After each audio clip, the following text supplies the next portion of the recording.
सिद्धरामय्या यांचा 35वा स्मृती या ठिकाणी साजरा होत आहे आणि या 35व्या स्मृतीनिमित्त या व्यासपीठावरती असणारे आमचे नेते माजी खासदार विनायक राऊत साहेब, मी या ठिकाणी विनंती करेन की मुरलीधर नाही आमचे काका स्टेजवर याची विनंती करतो. मुरलीधर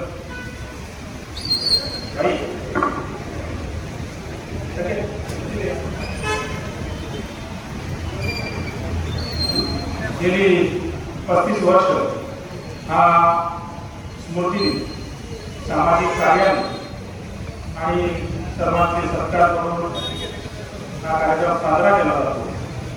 एक 35 वर्षापूर्वी सिद्धरामय्याची आमच्या अवतीची घटना घडली. त्यावेळी ते फक्त 37 वर्षाचे होते आणि 37 वर्षाचा हा तरुण एक वेळा तरुण त्यावेळी एक सामाजिक कार्य करत होता आणि एका राजकीय प्रेरणेने असेल, एखाद्या सामाजिक कार्याच्या प्रेरणेने असेल, त्यांनी एक सामाजिक भान ठेवून आपलं काम सुरू केलं होतं. त्याच्या आधी गेली 10 वर्ष हा तरुणांचे प्रश्न सोडवत होता. येणाऱ्या जाणाऱ्या सर्व जे आमच्या घरी यायचे त्यांचे प्रश्न ऐकून घेत होता आणि ते सोडवण्याचा प्रयत्न त्या ठिकाणी करत होता. आणि अशा तरुणाला ज्यावेळी 37 वर्षी हा प्रसंग घडला आणि त्यानंतर एक विचार संपवण्याचा प्रयत्न त्यावेळी झाला. पण विचार कधी संपत नसतात, विचार हे तेवढ ठेवले जातात आणि विचार कधी संपणार नाही. त्यामुळे त्यांच्याच सामाजिक कार्याने प्रेरित हो असा 35 वर्ष हा सामाजिक कार्याने हा स्मृतिदिन साजरा व्हावा असं त्यावेळी सिद्धरामय्या प्रेमींनी, कारण आम्ही त्यावेळी खूप लहान होतो आणि सिद्धरामय्या प्रेमींनी हा स्मृतिदिन प्रत्येक वर्षी साजरा करण्याचं ठरवलं आणि त्यावेळी ते जवळ 10-12 वर्ष हा स्मृतिदिन साजरा होतो हे आम्हाला सुद्धा माहिती नव्हतं आणि आम्ही लहान असताना सुद्धा हा स्मृतिदिन साजरा केला गेला आणि गेली 20 वर्ष हा आपला आम्ही एक कुटुंब म्हणून, सिद्धरामय्या फाउंडेशन म्हणून, सिद्धरामय्या प्रेमी म्हणून हा सिद्धरामय्या स्मृतिदिन सामाजिक कार्याने प्रेरित होऊन हा साजरा करतो. बरीच वर्ष आम्ही हे कार्यक्रम घेतले. वृक्षारोपण असो, रक्तदान शिबिर असो, एका विद्यार्थ्यांचे सत्कार असो, मॅरेथॉन स्पर्धा असो, एखाद्या स्कूलला मदत असो, अशा विविध पद्धतीने हा कार्यक्रम गेली 35 वर्ष साजरा करतो. कारण हे विचार केले पाहिजे. आता आज जे या ठिकाणी मंडळी येत आहेत ते जवळजवळ गेली 35 वर्ष काही मंडळी या ठिकाणी येत आहेत. जवळ जे आबू पटेल आहे तिथे गेली 35 वर्ष या ठिकाणी काही मंडळी क्रमाने येत आहेत, त्यांची आठवण काढतायत आणि एक ध्येयाने प्रेरित असलेल्या तरुणाची जेव्हा प्रसंग येतो त्यावेळी सर्व कौटुंबिक म्हणजे आमच्या कुटुंबाला आधार पण देत आहेत. अशा पद्धतीने हा सामाजिक कार्याचा प्रेरित होऊन हा स्मृतिदिन साजरा होतो. तर म्हणजे कणकोलीकरांची आता शहर विकास आघाडी म्हणून आम्ही इलेक्शन लढवलं आणि त्यामध्ये माझा भाऊ असेल, सिद्धरामय्यांचा दुसरा मुलगा असेल, मी असेल, नाईक असतील, या सर्व प्रभागात आम्ही निवडून येत आहोत.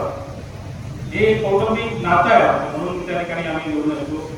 शहर विकास आघाडीची पहिलं इलेक्शन झालं त्यावेळी आम्ही मागच्या गणपतीपासून आणि दिवाळीपासून सुरुवात करत आलेलो होतो आणि त्यावेळी ठरवलं की हे इलेक्शन लढवायचं, पण या प्रवृत्तीमुळे हे इलेक्शन लढवायचं. ते कसं लढवायचं, काय लढवायचं आम्हाला माहिती नव्हतं, पण आम्ही लढवत होतो.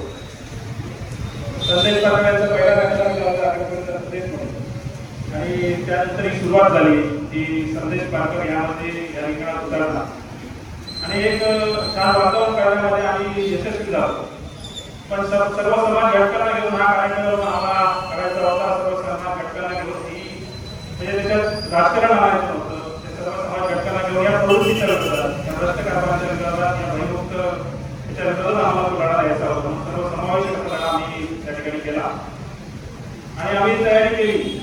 त्यानंतर मला अजूनही आठवतं की तो निकालाचा दिवस आणि निकालाच्या दिवशी 12 वॉर्ड 1, 2, 3, 4 असे 12 वॉर्डचा निकाल लागला आणि संदेश पारकर त्या ठिकाणी 12 वॉर्डमध्ये आम्हाला आठवतं की कुठे घासाघी होत होती, कुठे पुढे जात होतो आणि 12 वॉर्डपर्यंत येईपर्यंत रिझल्ट असा होता की 200 मतांनी संदेश पारकर पिछाडीवर आहे.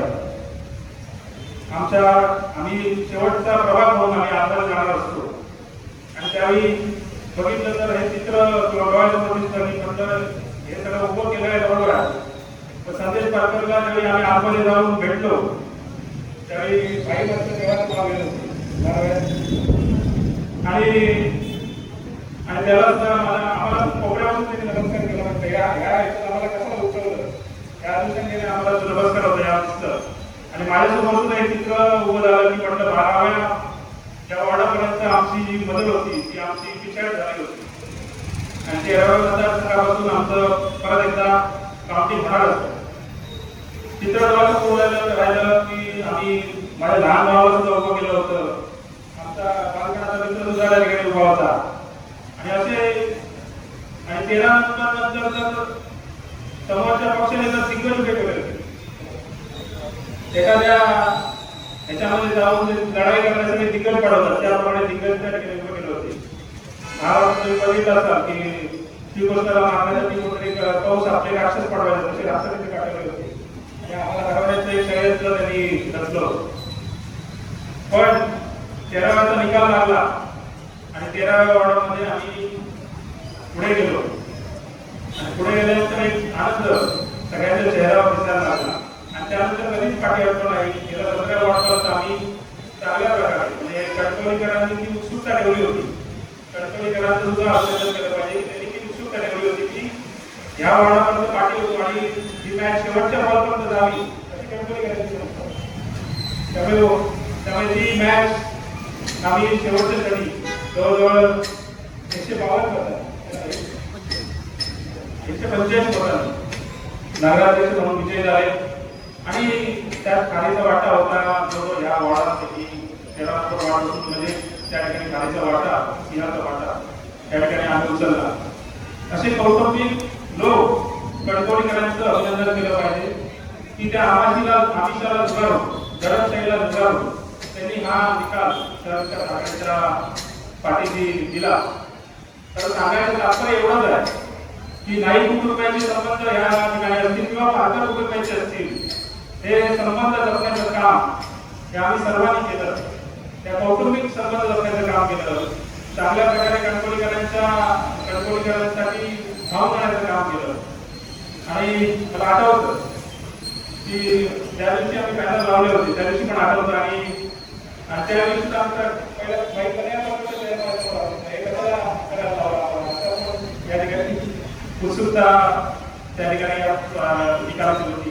पण या कौटुंबिक जपल्यामुळे या सर्व ठिकाणची जी आमचं कौटुंबिक प्रेम होतं कौटुंबिक नातं होतं त्यामुळे ही शरद करायची निवडणूक होती आम्ही जिंकू शकतो. त्याबद्दल सर्वांचा आभार व्यक्त केला पाहिजे. आणि आज हा जो स्मृतिदिन होतो ह्या आमचा कौटुंबिक स्मृतिदिन होतो असं आम्हाला वाटतं. तुम्ही सगळे येतात त्याबद्दल मी सर्वांचं या ठिकाणी परत एकदा आभार मानतो आणि सांगतो जय हिंद जय महाराष्ट्र.